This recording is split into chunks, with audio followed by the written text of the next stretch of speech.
We're going to hear today from Maggie Meahl, independent researcher and writer. It's going to be for all of our, I know you guys love local history, we're going to be looking at somewhat local. Somewhat local. I mean, it's early colonial, massive. Well, Yep. This part will cover Massachusetts. Yep. Yeah. So the story of Margaret Barrett Huntington Stoughton. I know. Quite a handful. That must have been fun to type out a couple of times. It's worthy of its own presentation. Let's put it that way. Trying to keep up with New England names is very challenging. Its own era. Yeah. All right. Well, I'm so excited to get started. I mean, the textiles alone on the back got me really excited. Yeah. So with that, I'm going to shut off the light so we can see it a little bit better. Awesome. And you can begin. All righty. Thank you, Graham. Hi there. So my name is Maggie Meahl, and I'm from Beverly, and originally from Minnesota. And like Graham said, and thank you for the introduction, I'm an independent researcher and writer, published writer. You may have seen some of my articles in North Shore Home magazine. So my presentation is about 45 to 50 minutes, and we'll have time for about 10 minutes of questions afterwards, and then unfortunately today I have to leave by 10:45. And I also wanted to just do a land acknowledgement statement that we are privileged to be here at the lovely Beverly Public Library, and that we must acknowledge the Indigenous people's long history of stewardship of this land and the painful history of forced removal and colonization that they have experienced. Now, the presentation today is based on a book project that I'm working on. I've been working on it for about 4 or 5 years now. And it deals with the bulk of the project deals with Norwich, Connecticut, okay? But before we can get to Norwich, Connecticut, we need to talk about Margaret Huntington and her life. And she never lives in Norwich, but her sons do. And the driving question I have is, why would many, many generations of the same family stay in the same town for over 230 years? That gets to be somewhat rare. And that's been my driving question, but I've got many sub questions too. But basically my book project is about following the money and the merchant lifestyles of Margaret's descendants in New England, okay? Particularly Norwich and Eastern Connecticut. But first we start out in Massachusetts and Windsor, Connecticut. And then the book delves into the Revolutionary War era and then the fallout from that. And it's basically just trying to follow the money of, and this also happens to be my family line of Huntingtons, and there I am with my great-grandfather, Parrot Fitch Huntington, who was born in 1886. That was taken in Minneapolis in 1972, and that's kind of my connection to this whole project. Okay, so if we're going to talk about the Huntingtons of Norwich, Connecticut, though, we have to start with Margaret and her family. And we can't really study Simon. He's only in primary sources about 2 or 3 times because he dies, unfortunately for him, in 1633 aboard a ship called the Elizabeth Bonaventura coming over to Boston as part of the Great Migration.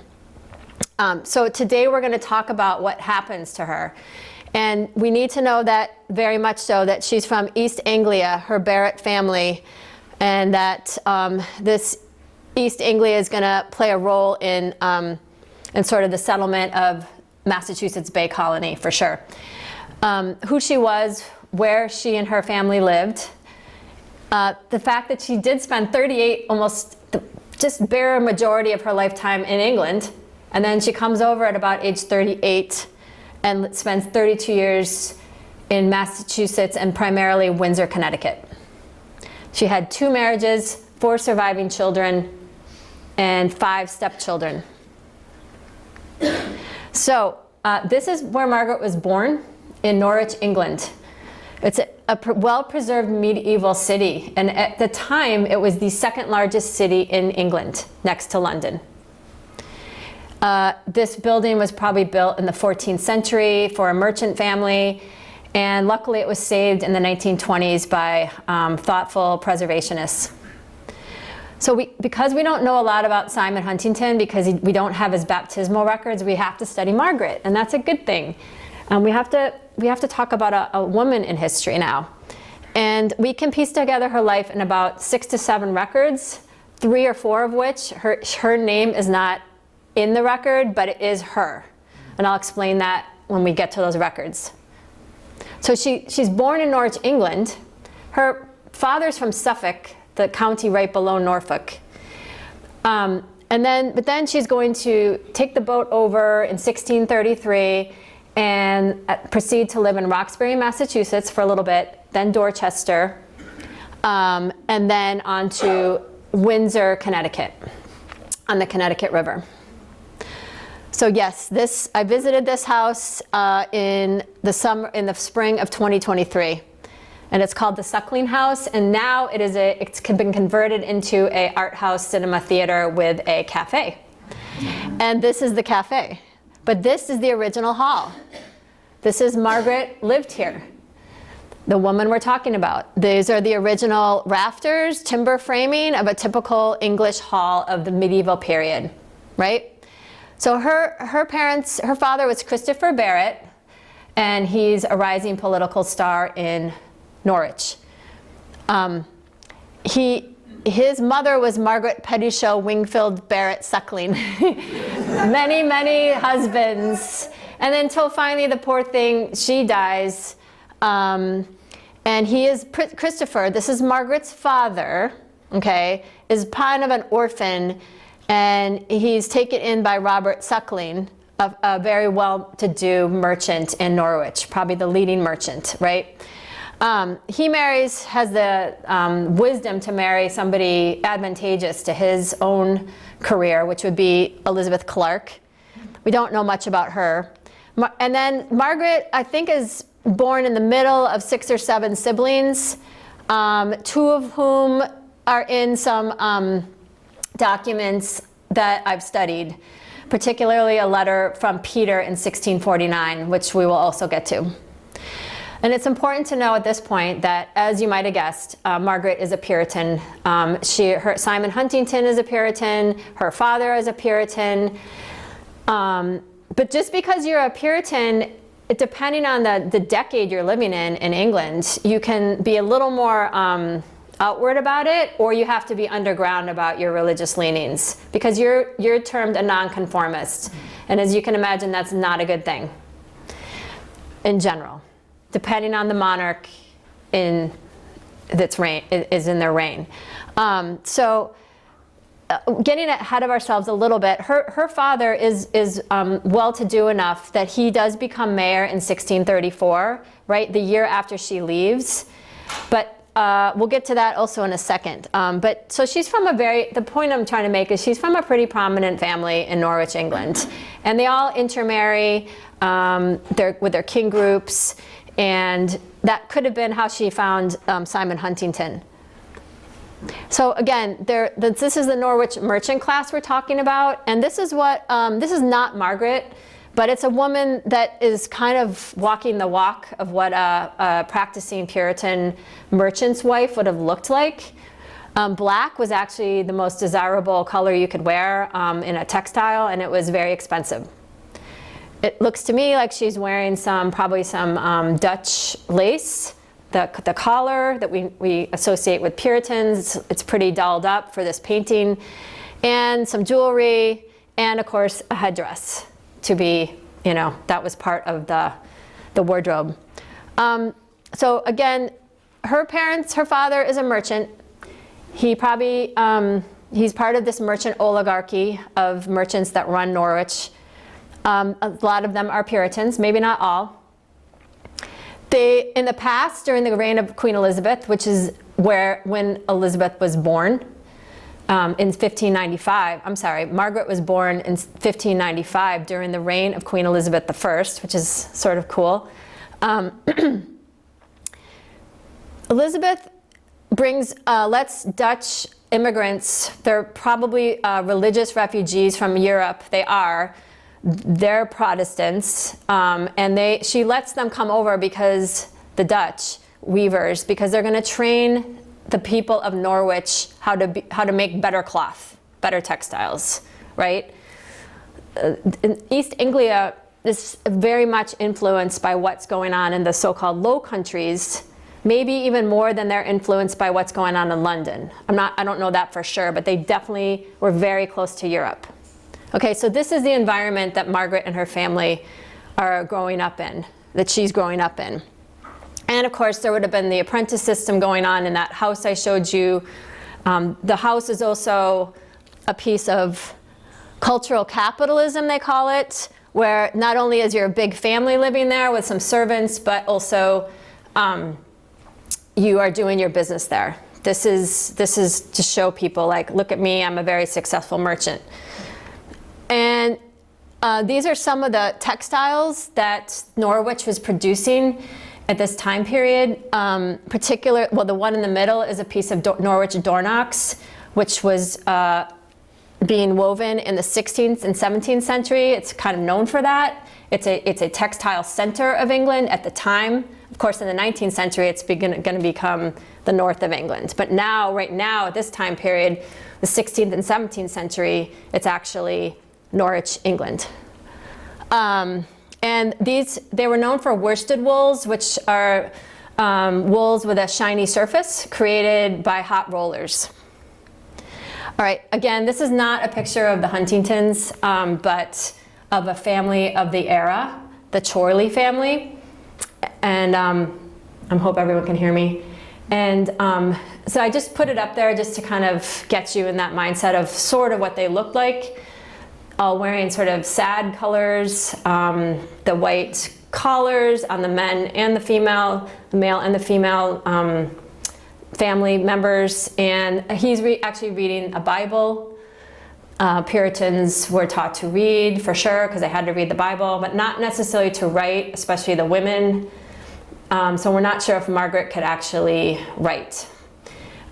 So she's going to marry this man named Simon Huntington, who knew her father somehow. And it's going to be a first marriage for her, but probably a second marriage for him.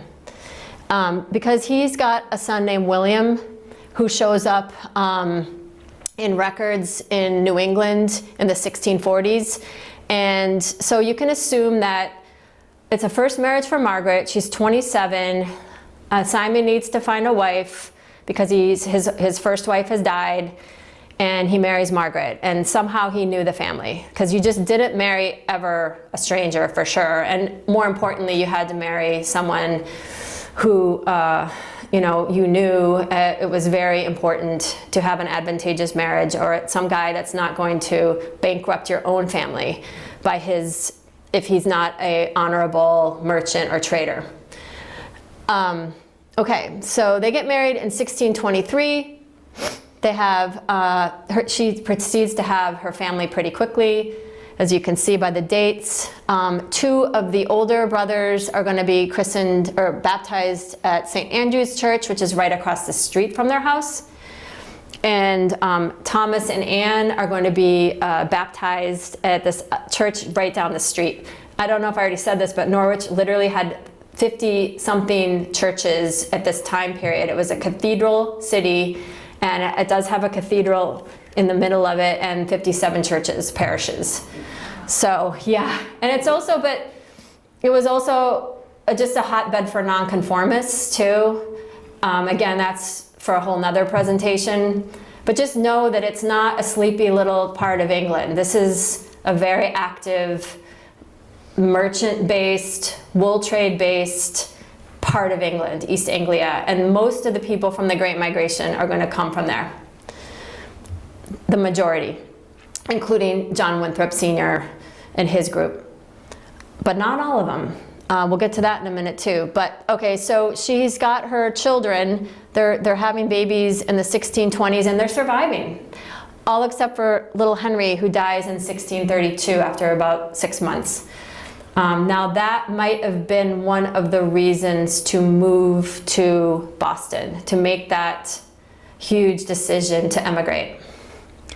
But before we get there, let's just look at the churches they had to go to. Now, just because you are a practicing Puritan, maybe at another town or in secret, doesn't mean that you don't have to go to church on Sundays, to a Church of England service. You do. That is part of the law at that time. And now we're talking about the reign of Charles I here. So there's 3 records. Church of St. Andrews, there's 3 records of Margaret and her family, at least of her births of her children at St. Andrews in their registry. And then there's a few more, there's 2 more, and then another church I'm going to show you in a minute. So we're talking about, it's the 1630s, and there's a new sheriff in town, really. He's the Archbishop William Laud. I don't know if any of you have ever heard of him, but he did not like Puritans, and he is allowed to start cracking down on them. And in fact, when the Huntingtons move at some point, they have a young family, they're raising their kids, they move literally down the street and start going to this parish. Wherever part of Norwich you lived in, you went to the church. Now this is a decommissioned church because the Church of England can't take care of all the churches they have. So you can see it looks really run down. But by 28 and 29, they're living in this parish. And Simon gets cited during the Church of England service one Sunday for not following the Church of England service correctly. He's not doing things like bowing and repeating things that you're supposed to do in a Church of England service at that time, and he gets cited in a record. So you don't know what that means. Like, that's getting kind of scary because, you know, in the past, Puritans had been killed for their religion, nonconformists, if you will. So he doesn't know what's going to happen. He's not liking things. He's feeling uncomfortable. There's also an economic depression going on in the 1630s where trade is at a standstill. And he's, like I said, he was cited in 1629. In the meantime, I don't know if I mentioned it, there is one other place where he's mentioned in the record. Let's see here. Well, he's also mentioned in records in 1628 in the Norwich merchants directory as being a grocer, along with his father-in-law Christopher Barrett. So hopefully you're following along with me so far, because it is confusing. So he's got his the Barretts are influential people. He's a junior merchant. They're trying to make it. It's an economic depression going on. They're Puritans. William Laud is starting to crack down on Puritanisms. So they're making plans to go to England, to America. But before we get there, let's just look at a couple of pictures. On the left is Strangers' Hall. It's a merchant museum, house museum in Norwich. And on the right is the Undercroft at the Suckling House where Margaret was born. The Undercroft is where they would store their goods. These are pictures from Strangers' Hall. Again, the Merchant House Museum. They called it Strangers because that was how they referred to the Dutch merchants and traders and weavers that came over in the 16th century to help out the English. That's why they call it Strangers. There's a parlor on the left. You see the oaken walls, the classic English Tudor style. And then we see heavily carved boxes or chests, one for papers, and the other one like a blanket chest with a tulip motif. Tulips were very popular at this time period. This is Elm Street, a famous, many times photographed street in Norwich, England. One of the things that's great about Norwich is it did have a fire in the early 1500s, but they quickly rebuilt. So it still has medieval architecture that you can see. London famously burned in 1666, so it's pretty much of a Georgian, architectural city. Most of their medieval buildings were burned, but not Norwich. And some of the weavers would be weaving up in these second floors. Okay, so like I said, by 1632, they had a death of a child. Things are uncomfortable. They decide to immigrate to New England. They're going to go to John Winthrop's Massachusetts Bay Colony. And I used to think when I was studying that, like, oh yeah, they'd be in a wagon with their stuff, and they'd be like going out to Yarmouth Port, which is the port of East Anglia. But no, they would have taken their things on these rivers. Rivers were the highways of the, 16th, 17th, those are the early highways, right? On barges. Everything was done by the river from the inland port of Norwich, England, to Yarmouth Port. Okay, so they're gonna take their things, be pretty organized about it, hopefully, have a lot of supplies, and they're going to meet a ship called the Elizabeth Bonaventura II. It's captained by a Puritan pilot captain, if you will, who's already done a lot of coast-to-coast runs. He's friends with John Winthrop. In fact, he was part of the Winthrop Arabella group to come over in 1630. So he knows what he's doing. And in fact, they're going to make record time. Everything's going great. They leave in April. They arrive in early June, 6 weeks. However, must have been a smallpox. It could have been anything. It's written in a record that it's smallpox that Simon dies of. So her husband dies aboard the ship in that 6-week time period. It's not recorded in Winthrop's diary, but he does record the arrival of this ship. And he says there were no deaths, but there was. And they have a day of Thanksgiving when it arrives, because it must have had a lot of supplies that they needed. They always needed supply boats to come. Of course, when Margaret and her family arrive in June of 1633, right? She's now the head of the family. There's people already living here. They've been living here for centuries, thousands of years, and they're being drastically affected by the English coming with the, disease and, land seizure and all sorts of weird encounters that they have to deal with. But that's the way it is back then. And these are the various Native American tribes of that era. We're going to be talking a little bit about the Pequots and the Mohegans, but of course the Narragansetts were in Rhode Island, the Wampanoags, Massachusetts. And over here is where Margaret and her family are going to end up, right above Hartford in Windsor. These are going to be called the river towns. There's the Connecticut River. And just while we're on this slide, eventually in 1661, her sons will immigrate or travel over, be given land by Chief Uncas of the Mohegan tribe, and they will settle at right here at the Thames River. That's getting a little ahead of ourselves. This is another place where Margaret's name is mentioned in the records, which is pretty unusual for a woman of this era. And it's in John Eliot's Roxbury Register. He was the first minister of the first church in Roxbury, which is high up on a hill. I don't know if you've ever been there. Roxbury is incredibly hilly. It's got the Roxbury pudding stone. It also housed a lot of Continental Army soldiers during the siege of Boston in 1775. It's not that easy to get to, but it's worth it. Anyway, so she's been able to join John Eliot's his congregation, and he registers her, and he puts her name down in his register. And it says, Margaret Huntington, widow. She came in the year 1633. Her husband died by the way of the smallpox. She brought blank children with her. So even, he didn't know how many kids she had.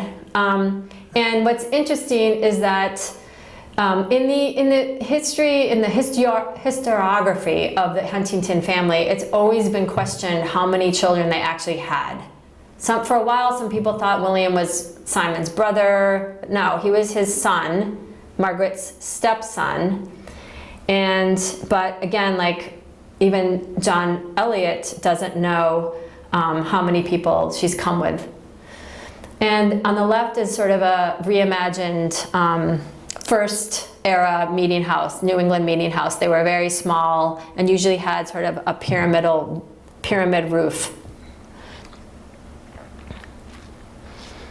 So the title of this presentation is The Widow Who Stayed, and I'm saying this because, gosh darn it, you could have gotten back on a boat and gone back to England with your influential family. Your father is about to become the mayor of Norwich, the second largest city in England. That was a big deal back then. But she stays. Not everybody stayed during this time period. In fact, there's a woman who wrote a whole book about it, Susan Hardman Moore. And she posits that upwards of a third of the Puritan immigrants, if you will, the people that come over during this time period of 1630 to 1640, that's the general time period of the Great Migration, they went back. They couldn't hack it for whatever reasons. Towards the end, they started going back because they wanted to fight in the English Civil Wars. But not everybody stayed here. So Margaret stays. And but that would have been something she would had to have thought about. I mean, can you imagine arriving in Boston in 1633 and you have no male protector? You don't have anybody, you don't have relatives here. They came as a family group. They didn't come as part of a congregation. But the guy she's gonna marry eventually does come from a part of a congregation, which is unique. It's called the Dorset Group. Has anyone ever heard of the Dorset Group from Dorchester, Mass? Yeah, they travel as a whole congregation, but they're from the south of England, completely different probably than East Anglia. It's kind of like she's about to marry this guy, like I said, Thomas. It's like someone from Maine maybe marrying someone from Texas. I mean, that's gonna be a little bit of a different cultural shift, possibly, because yeah, so she meets a man named Ensign Thomas Stoughton. He's from a pretty well-known family group, and we'll get to that in a second. He's already been a widow for 5 or 6 years with he's got about 3 or 4 daughters and 1 son.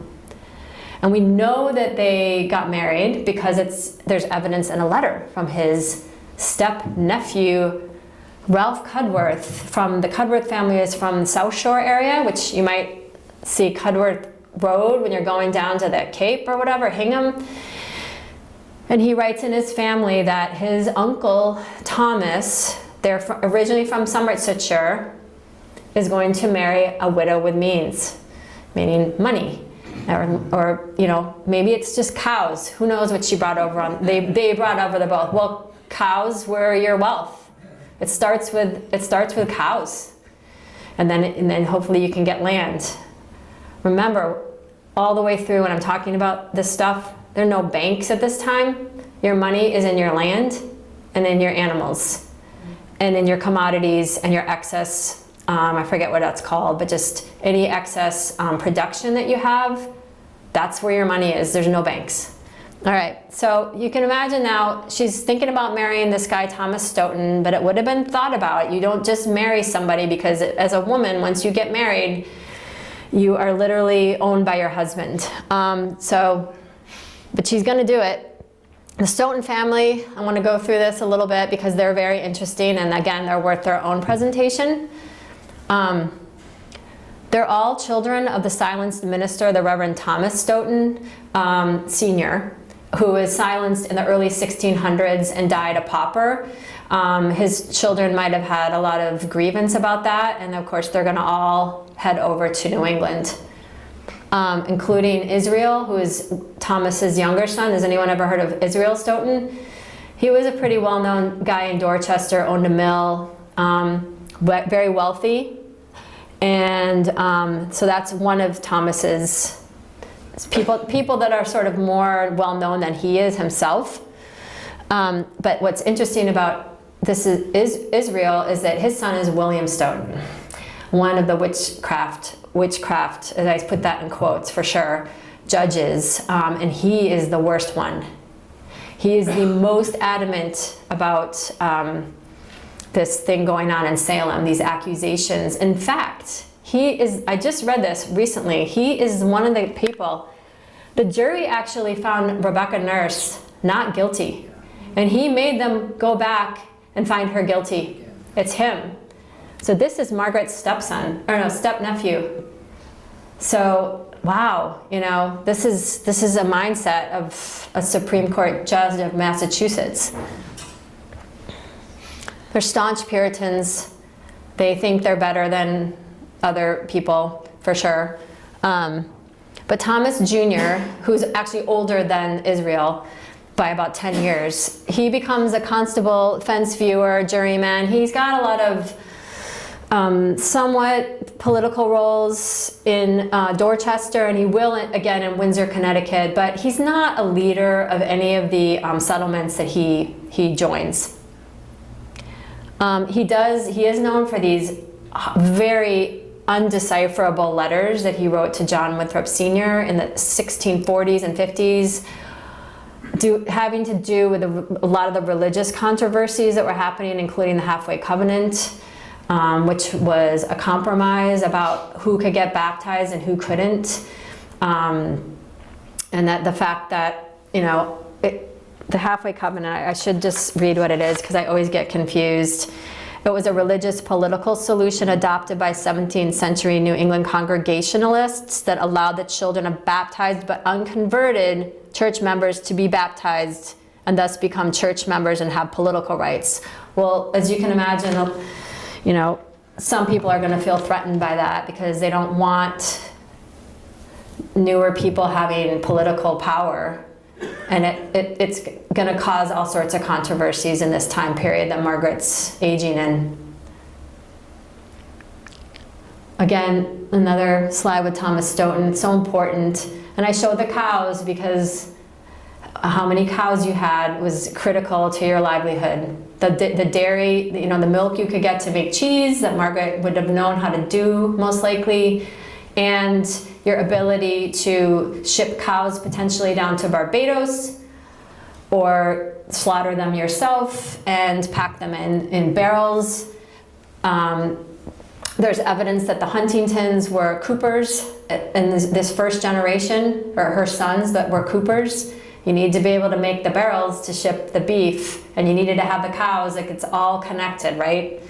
So cows are very important, your herds. So he meets Margaret in they marry either in late December of 1634 or 1635, and we know this because of the Cudworth letter. You can get that if you want to see that letter. It is located at the Connecticut State Library. And also, so by the time they get married, they're already thinking about moving. I have to hope that he told Margaret, hey, I think we're going to uproot from Dorchester now and move to Connecticut, which was a wilderness. And this group does do that.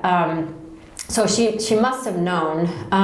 So a couple things to think about when this Dorchester group that had already moved from Somerset, they're a group, they moved to Dorchester, Mass. They lived there for a few years, and now they're deciding to move to a Connecticut River encampment, if you will, settlement. And they do that. Winthrop doesn't like it, but 50% of the town of Dorchester, Massachusetts in 1635 and 1635 got up, sold their houses, and moved to Connecticut in the biggest first wagon train in American history. And that's the frontier. And so Margaret was part of that. But the other thing that's happening, did anyone ever hear about the hurricane of 1635? It's Category 5 hurricane, the biggest hurricane ever to hit New England. It happens in 1635 in that Rhode Island, Connecticut area. So they're moving to Connecticut at kind of a bad time. And Winthrop kind of notes that in his diary is sort of like, haha, you want to leave my Massachusetts, but, you know, good luck to you. And, you know, things were not well in Connecticut country, is what he writes, something like that. So I hope it's making sense to you. They've lived in Dorchester, they found each other, they're going to have a blended Brady Bunch type family. That's very typical of that era. And they're going to move in 1636, finally, to the Connecticut River, to the settlement of Windsor. And it's not that easy at all. They have to build a fort. They have a military protector, this man named John Mason, and they have their religious protector or you know, leader, the Reverend John Wareham.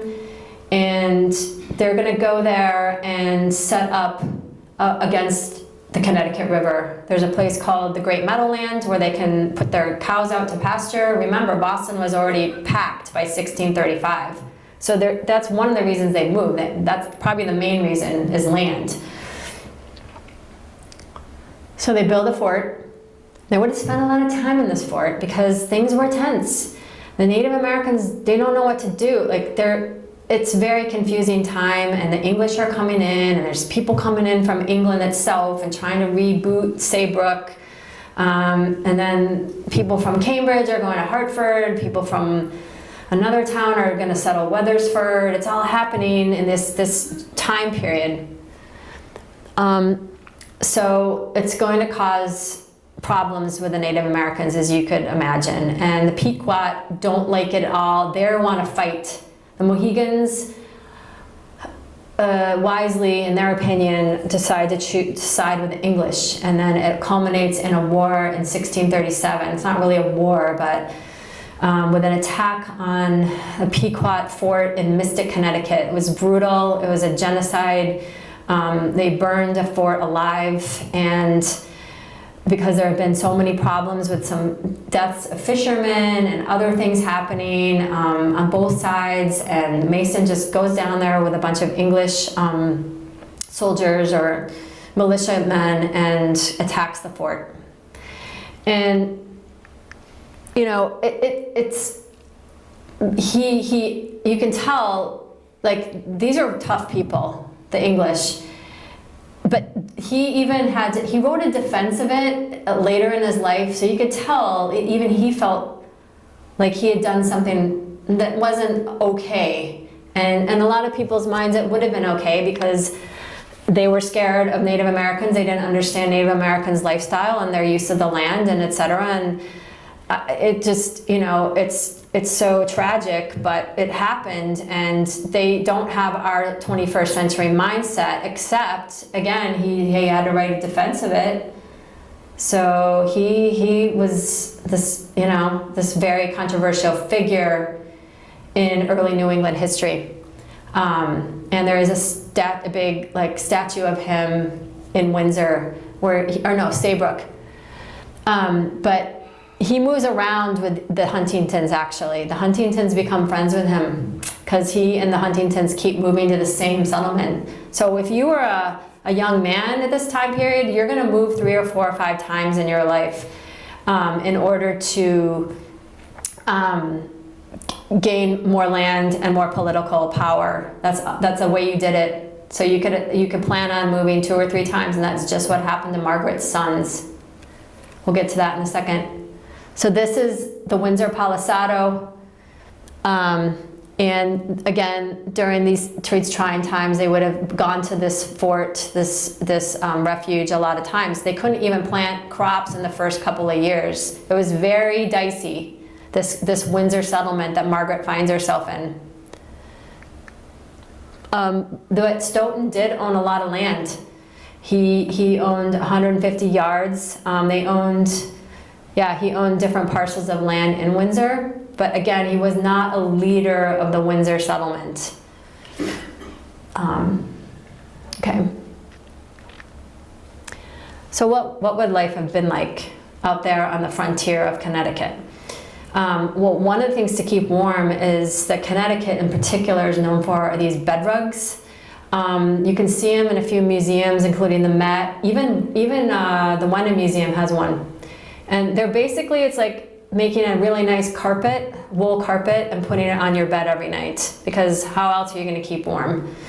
Especially if you don't have a full like bedstead yet with the curtains, and not everyone had that at this time. Remember, textiles were an incredibly important commodity.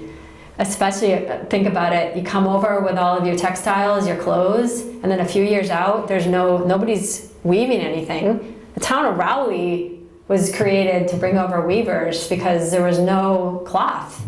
So your clothes are getting pretty worn out by the late 1630s. Like, you can't keep turning your dress over. Anyway, but they didn't waste anything, as you know. So they made bed rugs. This is a beautiful one. This is from 1785. Connecticut was known for their bed rugs, but they were making them. They're in the inventory of Margaret's stepson. So we know it was called, like, it was referred to as a flocked bed rug in the Thomas Stoughton III's inventory.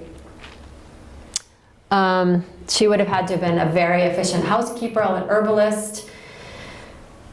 And boy, I hope they were training her as a child in Norwich, not just to sew samplers, but how to make cheese and how to butcher an animal and all those things that she would need to know how to do. But they definitely, women of this era and up into the 19th century, you know, they knew how to concoct herbal remedies and such. And they had, you know, guidebooks about things like that. One thing that's interesting, I don't know if you noticed, that she only had one daughter. Her name was Anne. She chose not to get married, and that again is in a letter from 1649 when Margaret's father, Christopher, dies, and they're trying to figure out who's going to get some money, because Margaret's children are the only surviving heirs of all of her brothers and sisters back in England, are the kids that are aging, they're in their teens or 20s, and they're in New England. So they're all going to get a little inheritance, including Anne, and they say something about the fact that she's preferring not to marry in this letter by her brother Peter in 1649. That letter is at the this is Connecticut State Library too. So they would have been studying the Bible at every chance they got, also spinning flax, spinning wool. One thing to think about is Connecticut had their own witchcraft accusations going around during some of the times when the communities were stressed. That's usually when a witchcraft accusation would happen. That's what happened up in Salem, but it happens, wow, like 3 or 4 decades earlier in Connecticut. But John Winthrop Jr., he's, to me, one of the most interesting characters in all of Connecticut early history. He puts a stop to it, but not before Alice Young is hanged in 1647 in Hartford, but she was from Windsor. And so Margaret definitely would have known about that. And people believed in extraterrestrial stuff and sometimes spectrals, maybe not. John Winthrop Jr. again, though, he shuts this down by the 1650s and 1660s. The other big thing that's happening during this time period is that it's already a couple of decades after the Pequot War, but a Native American servant was out helping his English family in the fields outside of Windsor, and he gets attacked and killed. That's in 1659, and I'm sure there were potentially more incidents like that. One of the things to think about is why the Native Americans and English, there's so many different reasons why they had a hard time living together, but one of them is the Native Americans hated the English cows. these domesticated animals, because they got into the Native Americans' corn stores that they had in the ground. This is what's going to cause the problems later with King Philip's War. And you'd be pretty mad too if everybody was eating, if these animals that you never seen before, these domesticated cows, are like attacking your food for the winter. So that's one of the reasons for the tensions. All right, let's keep going to the second generation. Now we're going to talk about Margaret and Simon's children a little bit, and then come back to Margaret in the end. William went up to the Merrimack Valley area, like the Merrimack Valley River, in the probably in the early 1640s. Maybe even he may not even ever made it to Windsor, and he helped establish Salisbury and Amesbury. So that's her eldest stepson, and he may only have been a couple years older than Christopher. Christopher and Simon are going to go to Saybrook first in 1647. They're going to go and try to resurrect Saybrook. Saybrook is never a very prosperous colony. It doesn't do well, and they're going to go try to reboot it in the late 1640s. And Thomas is living with the Stoughtons and Anne. They stay the longest in Windsor.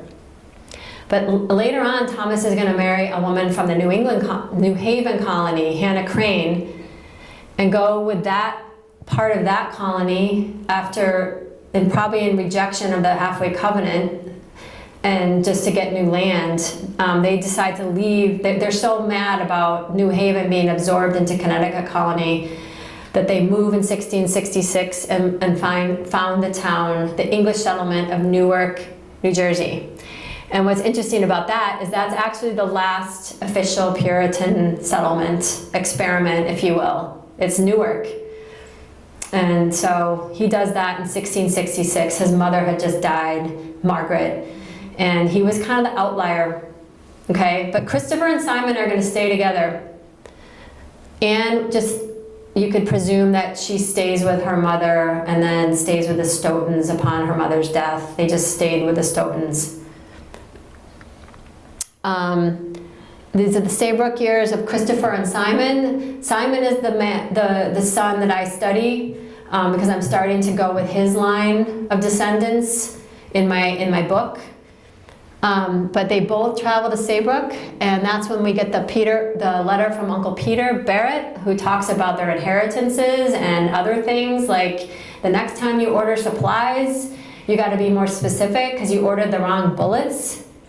And that shows that Christopher was, still new to merchant administrative details. So it also proves that the Barretts were still helping the Huntington sons. And maybe that's why Simon and Margaret moved in the first place. That could have been one of the reasons, to be representatives in New England for their trade. Because we know that everybody's going to start trading with Barbados at this time. Barbados is already on the map, and we're starting the whole triangle trade, sugar, bringing food and supplies down to Barbados, and us bringing the sugar and the molasses up to New England. Christopher marries a Windsor girl, Ruth Rockwell. Simon ends up marrying Sarah Clark, who's from Hartford and Cambridge. They both have large families. That was typical, we know, of the second generation of New Englanders. They have a lot of sons, so they can keep that Huntington name going. And I just think that it had to have been one of the largest colonial American families because there's so many of them. They're very hard to track down. Well, they're not hard to track down, but you have to, when you're studying the Huntingtons, you have to make sure you've got the right one, because there's 10 Hannah Huntingtons in the span of 1750 to 1800, and I literally have a map of who they are and who they married, and everybody got the same name, basically. Again, that could be another presentation too, is just Puritan naming patterns. And I'm sure you all know what I'm talking about, right? It's just everyone has the same name. So Christopher and Simon stay with Margaret and their stepfather for a few years, and then they go off to Saybrook with John Mason.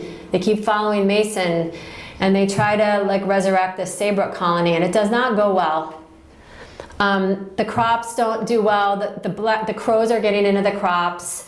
There's another witch scare or accusations of witchcraft, which again, like usually happen when places were under stress, like Saybrook was in the 1650s. Christopher and Ruth get married first, and their first 3 children die.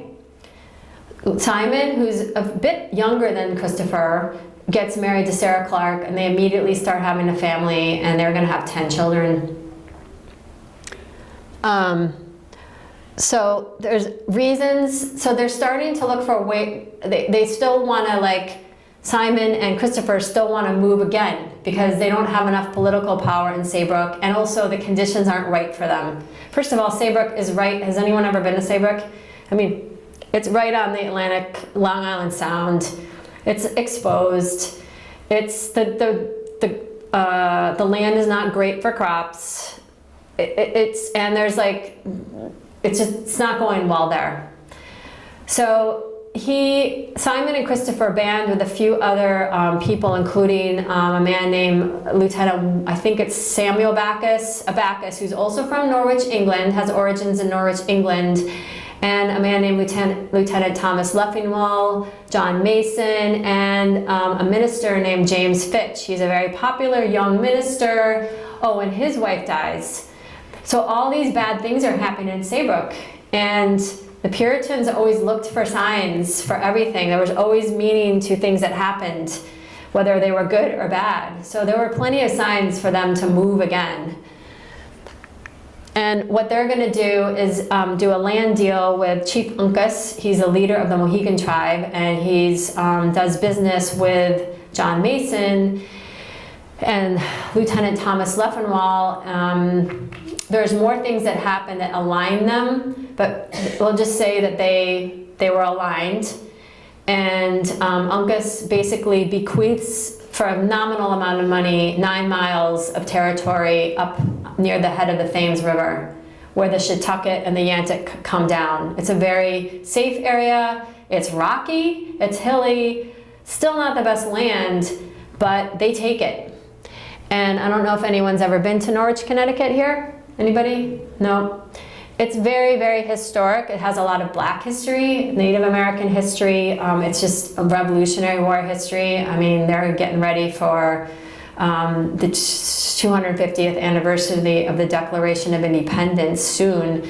That's happening in 2026. They're all excited about it.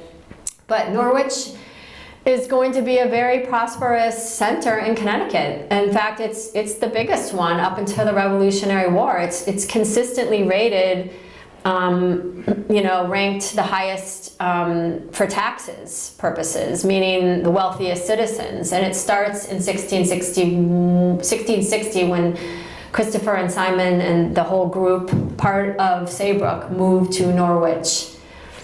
Again, like, what are the other people in Saybrook doing? Like, why is everybody leaving? And also think about this too, like you couldn't just join a group and hop around to all these different towns. You had to be invited.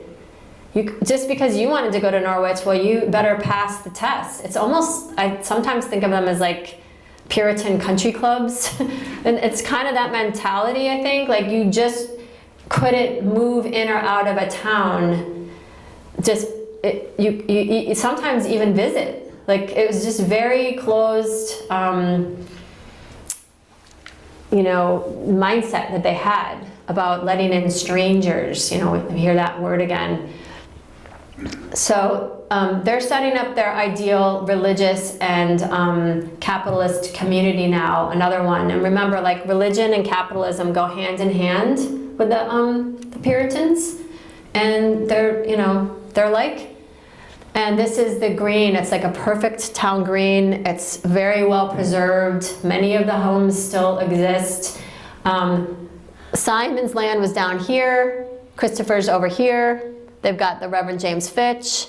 They've got a good, probably 50 or 60 families. The river is down this way. And there's good water sources, but also a ton of rattlesnakes and wolves. But rattlesnakes were a real problem, and there were bounties out for them. And so, in fact, sometimes these bounties for wolves and rattlesnakes would result in a town going bankrupt to pay for the bounties. Yep. So Margaret's last years in Windsor, Thomas dies in 1661 at age 70, roughly. No, 1660. He had made out a will in 1645, right after his younger brother Israel dies in the English Civil Wars. Of course, he leaves it blank. He doesn't put in Margaret's name. It's like a generic will almost. In case she should die, he leaves it blank, but he provides for his widow. You could presume that she stays in Windsor. As far as I can tell, she did not move with Simon or Christopher to Norwich. She stays in Windsor and lives out the last 5 years with Anne, most likely, okay? But his son, Thomas Jr., would have inherited all the furniture and everything, most likely in the probate. And a lot of those things would have been probably purchased or gained from her money, because we know that Stoughton needed money and he married a widow with means. I already mentioned that Thomas Huntington founded Newark. He's gone right after his mother's death. But before she dies, she gets sickly in 1664, 1665, who knows when. She's treated by John Winthrop Jr., who has a hospital down in New London where he lives. And who knows if she went down to New London, it was a short ride, or if he came up to her. But he writes about that in his diary, that he treated Margaret, I can't remember exactly how he says it, but he references her in his own diary. Anne presumably stayed single. There's absolutely no records of Anne, and the Puritans and the Yankees kept very good records. No records of her. But one of the things that's interesting is that Christopher named his last daughter. So Christopher's her older brother, right? Now he's living in Norwich. She's still in Windsor with her stepfather family, now her stepbrother's family. And he names his last daughter Anne. And that probably was for her. None of her sons named any of their daughters Margaret.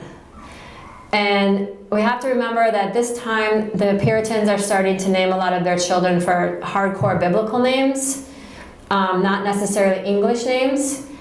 And there's a Christopher, Simon, John, Thomas. Those are classic English names. You start to see in the Huntington family names like Joseph and Jabez and Nathaniel. Those are more biblical names. So I don't know. She's not named, though. She's never given, no one's ever named for her, which I think is kind of sad. And I'm not named for her, by the way. I'm named for my Irish great-grandmother from Wisconsin.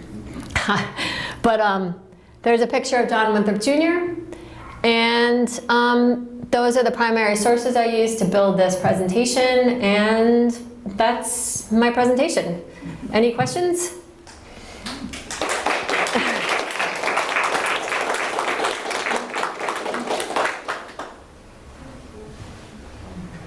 Yes, in the back.